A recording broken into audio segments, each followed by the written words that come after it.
Let's talk about the story you tease us with at the beginning of the book and then finish up later of your actions at the Everest Base Camp in advance of the Yeah. 2008 Olympics in China.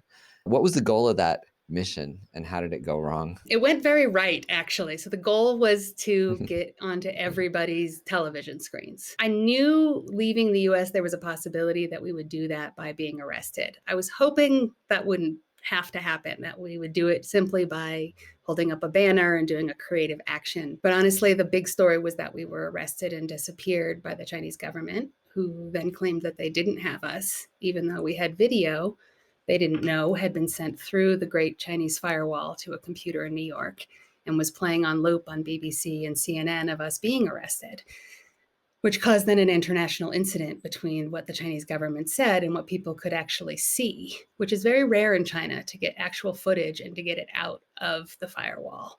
The goal of the action, to go back a bit, was to really, so China had been lobbying to host the Olympics for decades. And they've been told, no, no, no. They're not. Amnesty International has them listed as, the third worst in the world for human rights record.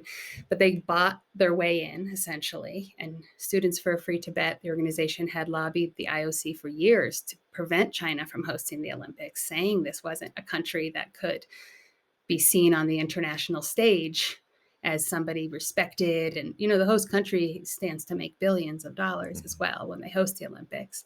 China finally did get the Olympics, and they decided to go really big with their propaganda campaign and do this monstrous torch relay that would outdo anybody's torch relay who had ever hosted the Olympics, and take the torch around the whole world and to the top of Mount Everest. And it was going to be this sort of technological feat to keep a flame burning at 27,000 feet. And in preparation, they paved the road to Everest Base Camp, and they had all these sort of guardrails set up for the crowds they were going to bus into the base camp as the runner came down with the flame. We'd heard about the torch relay and that Everest was part of it. And the Tibet activists just felt like, we have to be there. China is going to try to underscore its claims to Mount Everest, which is in occupied Tibet, in front of the whole world. And they're going to use this torch relay to do it. And everybody is going to think, oh, Mount Everest is in China. For Tibetans, it was the height of an insult that they were going to run the torch across Tibet to the top of Everest while everyone clapped for them. They thought, we have to do something. We have to somehow steal the spotlight. And so they started building a team, and I was contacted by an activist I knew who knew that I had been to Tibet before, and I knew the terrain, and I knew the process for getting to Everest. And that's how the team kind of came together. What they really needed, and this is funny because now we talk about someone who's a Karen as being someone who weaponizes their whiteness and uses it against something. But what they really needed was a Karen. When I talk about leveraging privilege, is that they needed a kind of entitled white woman to go with this Tibetan activist and talk him through dozens of checkpoints and layers of permitting to get him there so that he could speak on behalf of the Tibetan people. And I went into the protest totally with my face covered, thinking that I would somehow still get out of it anonymously. And the point was to get Tenzin Dorje into Tibet. There had never been a Tibetan activist in exile who managed to get back into Tibet and to launch this protest. So I've had this very specific role, which was just to not take no for an answer, to use all of my entitled whiteness and to get him through these checkpoints and get him there so that he could speak for the Tibetan people. So that was my role. And somehow magically it worked.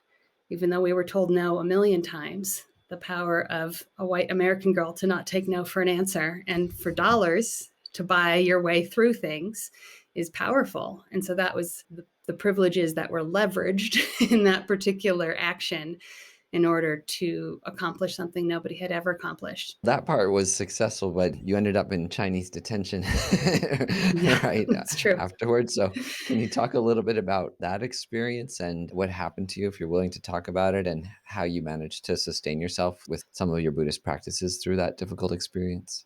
Yeah, definitely. And I just want to say, leading up to the protest, I did have a moment when we talk about karma and past life of realizing that it was extraordinary that I had been born in Boulder, Colorado, but had been raised by this Tibetan refugee. And that then I found myself back in Himalayan mountains where he had escaped from, coming back in to Tibet with all of the dharmic warriorship at my side that he taught me. Speaking of those karmic moments, you can't really explain how you end up somewhere. But I had that behind me when we were arrested.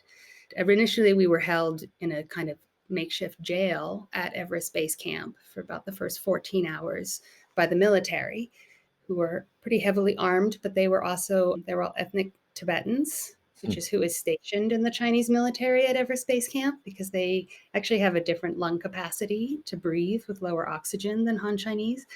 So that was interesting too. It was like they were holding us and they were doing their jobs, but there was no aggression towards us. In fact, without getting them in trouble, the opposite, that we were snuck like Snickers bars and cigarettes or whatever.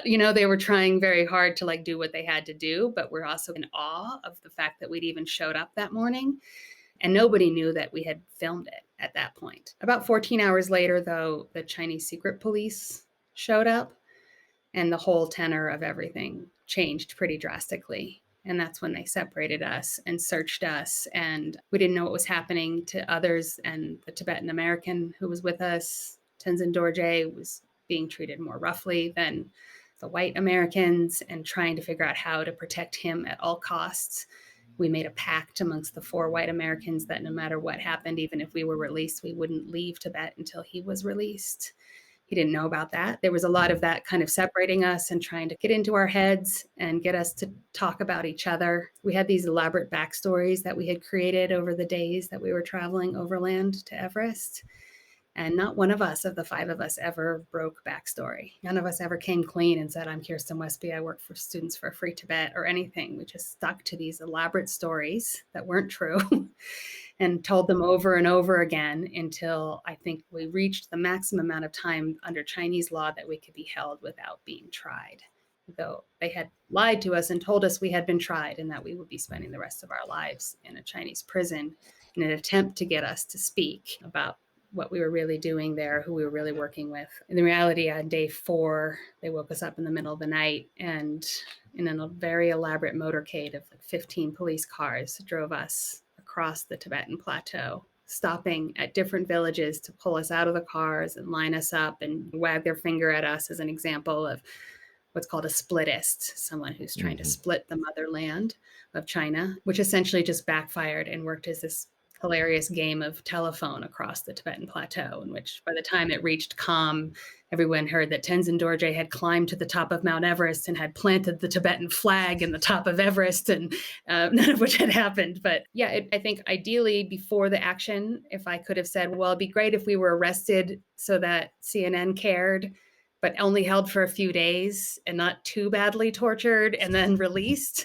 that might have been like an ideal scenario. But when you're in it and you're actually in the scenario of being held against your will and you're being told this is now your new reality for the rest of your life, it wasn't ideal. No, it was terrifying. Can you talk about how you dealt with the fear and some of the violence during that time? That was Yeah. a real test of your practice, right?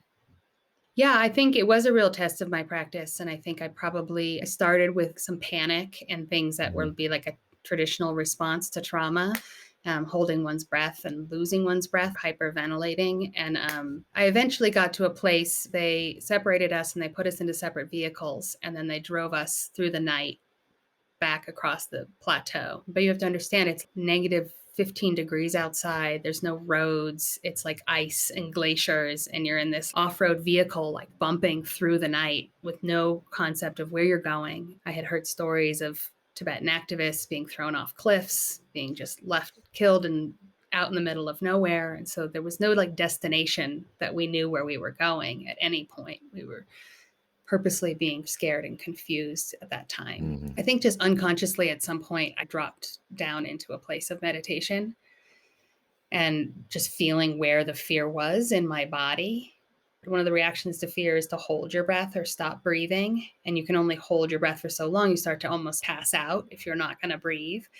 And interestingly, the first thing you learn in meditation is to follow your breath, or at least recognize your breath. So breathing is a foundational point in which we exist. And so I think coming back into like my diaphragm and breathing in a certain way helped a lot.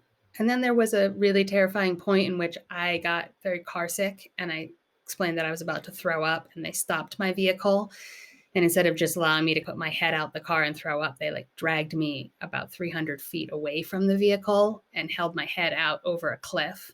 And so in Mm, that moment, I literally let go of my life. I was sure that that was the end of my life. There was not a part of me that didn't think I was going to die in that moment. But then they didn't throw me off the cliff and they didn't shoot me in the back of the head or all the things I thought was going to be happening. And instead, they sort of left me there in my vomit and piss and laughed at me and then put me back in the car. And so, as that second time and I'm back in the car and driving, I think it's like the worst thing that you could possibly imagine had just happened. And yet, here I am still alive. And so, anything that's going to happen next, it's better than what just happened. In a certain way, like they didn't kill me because they probably can't kill me because I have this American passport and somebody knows that they have me. And at that point I knew that even if I was going to live the rest of my life in a Chinese prison, it was better than being thrown off a cliff. The feeling, the gratitude for your life is so huge that you can't even feel fear of something else. You're feeling so grateful for your breath, basically. yeah, coming to terms with that worst case can give you a real sense of fearlessness and acceptance. But most of us who Yeah. do that practice do it in our imagination. We're Yeah. not actually confronted with the worst case. So,